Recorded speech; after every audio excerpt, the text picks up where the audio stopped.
Pag nag-romantic baboy tayo, ano yan? 500.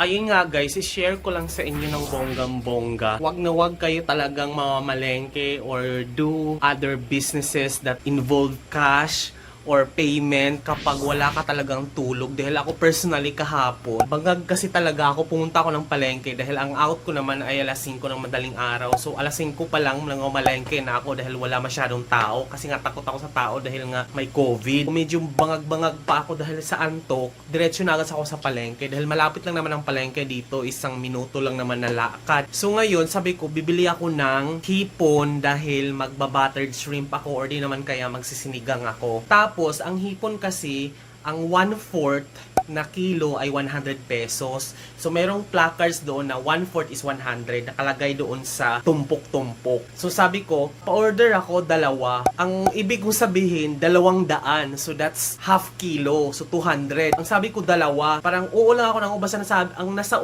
isip ko kasi ay 200. Yun pala, syempre, ang alam nung tindera, 2 kilo. Tapos, wala. Antay lang ako. Tingin ko ng tingin. Wala, naktulala lang ako. Hinantay ko matapos para lang makauwi agad ako para makapagluto. Tapos nung nagulat ako, nagkabayaran na, parang ang siningil sa akin 800. Kasi ang magiging pag 1/4 kasi 100, diba? So times 4, that's 1 kilo. So yun pala, 2 kilo ang na-order ko. Tapos nagulat na lang ako nung nakabalot na sobrang dami. Tapos ang siningil sa akin 800. Buti na lang may 1,000 ako sa wallet. Hindi ko na pinabalik dahil nahiya na ako dahil kinilo-kilo na lamog-lamog na yung hipon. Oo naman ako nang oo. So nangyari, nahiya na akong ipabalik. So sobrang nakakatawa. Hindi ko to binlog kahapon. Hindi ko siya shinare dahil parang nakakahiya siya. Pero sabi ko, i-share ko na lang dahil ang dami kong na-hoard na mga hipon ngayon. 2 kilo, imagine mo, 800 pesos. Ipakita ko sa inyo. Hinati-hati ko siya ng 4. Yung isa na sigang ko na, pero yung the rest ni-ref ko para tumagal ng 2 linggo. Frozen ko. Ipakita ko lang sa inyo. Yan, ito lahat yan. 1, 2, 3. So, pakita ko sa inyo. Itong first. Ayan, hipon. Tapos ito. Yan, hipon. So, ang dami-dami purong hipon. So, hinati ko na to ng 4. Yung isang hati na sigang ko na. So, puro hipon talaga. Kaya sinasabi ko talaga sa inyo, huwag kayong mag-transact ng puyat-puyat o di naman kaya nakatulala dahil hindi mo alam. So, hindi ko na binalik kasi nahiya na talaga ako kasi kinilo na nakasupot na, naka-ready na bayad na lang So, ayun, kaya puro hipon na lang lulutuin. Baka buttered shrimp, nakapagsigang na ako, hindi ko na na-vlog. Baka magba-buttered shrimp ako or kung ano nung recipe, magtingin-tingin ako ng pwedeng lutuin na hipon. Kalahating kilo defrost para gagawin buttered shrimp. Pwede na siguro to, ganito kadami. Defrost ko muna siya. Wala nang laman ng aking ref.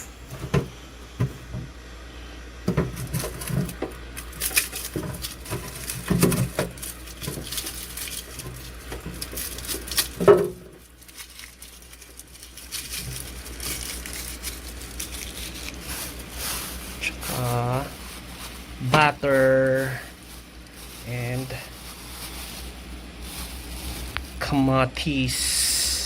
At nahiwa ko na ang sibuyas, bawang, tsaka kamatis.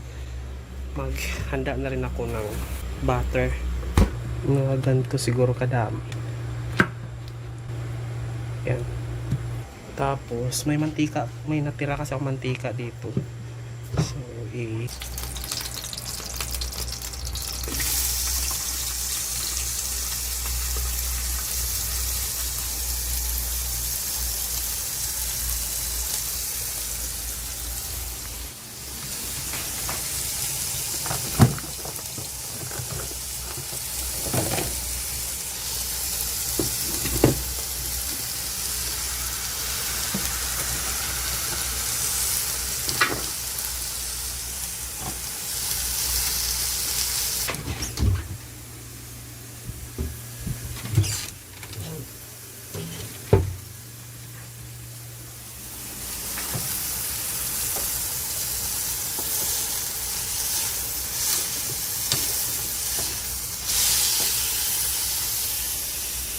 kubar. Huwag ka lumabas. Yan ka lang, ha?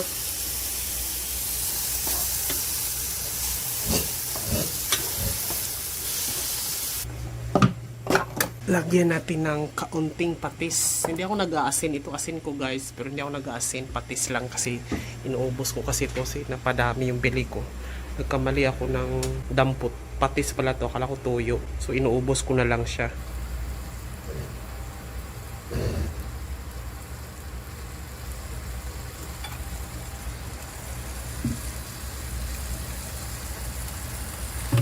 Walang kamatayang paminta.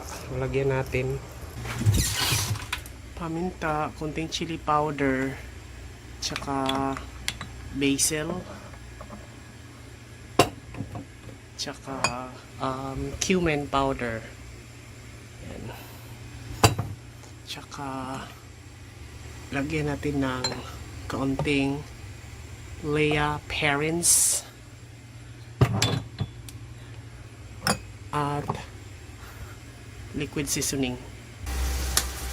Yan, nahalo ko na lahat yung mga pansahog at saka yung butter. Hintayin ko na lang maluto. Mukhang napadami yung butter.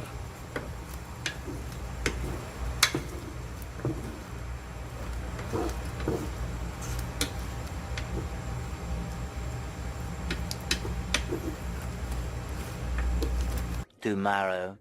Ngayon ay magsisigang tayo ng kipuhang itong madami. So, magsisigang tayo. Ito yung kangkong guys, binabad ko sa tubig para lumago. Gabi. So ayan, nahiwa na natin ang ating gabi. So ito yung una nating isasalang. Maliliit yung hiwa ko para maluto agad siya. And this is healthy kumpara sa kanin dahil ang kanin ay daw carbohydrates sila parehas, pero ito kasi complex yung pagiging carbohydrates niya, complex carbo. So healthy tong ganito. At saka sa cooking naman, ang purpose nito ay para lumapot yung sabaw ng sinigang, kasi minsan 'di ba malabnaw kasi nga sinigang mix lang at saka yung niluto mong sinigang na isda, karne or shrimp. So this one will add the consistency ng sabaw. So lalagyan natin ng gabi or taro. At na hiwa ko na or na himay ko na ang kangkong. So itatabi natin to kasi ito yung pinakalas dahil madali itong malata eh. At saka mas masarap kasi ang kangkong kapag medyo hilaw or half cooked dahil crispy. So ito yung pinakahuli. Minsan nga nilalagay ko to kapag sinasalang na sa pagkakainin na lang eh. Nilalagay, lulublob ko lang sa sabaw. But this time, since matitigas yung mga stem niya, iluluto ko rin to. Kasi sinasali ko yung mga matitigas na ganito dahil nasa syudad kasi tayo eh. Pag nasa syudad, mahal yung kangkong. Pero kung sa probinsya, ganito, kulay green, pinapakain namin to sa baboy eh. Pero ito, ganito, kahit ganito katigas, niluluto pa dito sa Manila. Kasi mahal ang kangkong. This is 25 pesos. Diba, biruin mo. So, ayan. Kanina pa to nag-aantay dahil mahilig to sa dahon eh. Ito ko Escobar, oh. Mahilig yan siya sa dahon. Mga malunggay, ganyan. Yan, naayos ko na rin yung sibuyas, kamatis, bawang, salang ko na to. Yan, hindi ko na nilagyan ng mantika yan dahil sasabawan lang naman yan eh. Isalang na natin tong gabi.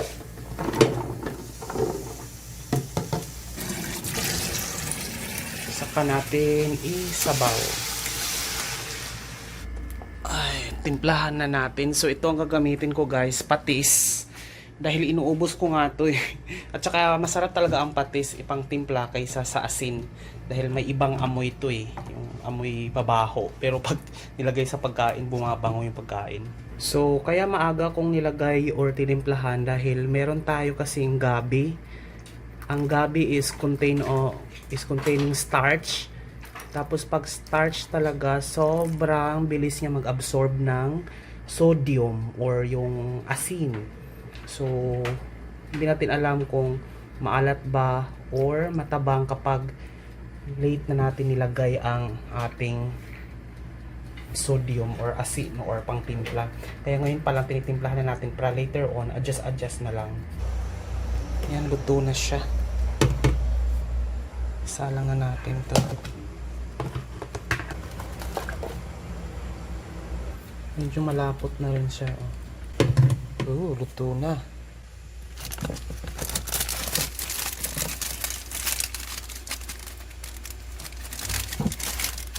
Yan, ito yung sinigang mix na ilalagay natin guys. Tapos, since wala tayong sili na green, maglagay tayo ng chili powder para mas umanghang.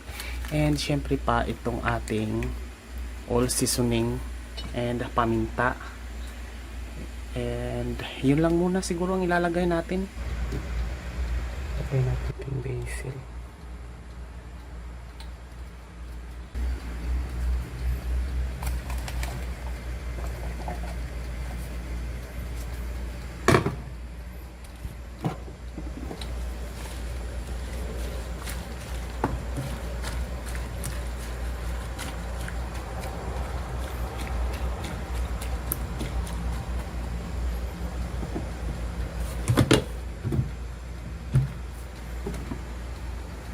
There! Ito na siya guys. Medyo malapot lang talaga ang kaniyang sabaw dahil may gabi. Kasi yung first na luto ko ay walang gabi. Hindi siya nilagyan ng gabi kaya malinaw yun. Pero parang kayo, ano ba? Yung may gabi ba ang gusto nyo or wala? Kasi ako, technically parang gusto ko yung walang gabi kaysa sa malapot. Kasi pag malapot, it reminds me of something, charot. Something malapot. Hindi kasi parang masarap higupin yung walang, hindi siya malapot. Ewan ko lang, kanya-kanya naman. Kasi yung una kong batch nito ay hindi ko nilagyan ng gabi. Pero hindi ko na vlog kasi parang kakamadali. Pero ito lang yung vlog ko ngayon na may gabi. Meron pa tayong isang batch. Hindi ko alam kung paano ko luluto. Anong luto ang iano ko yun.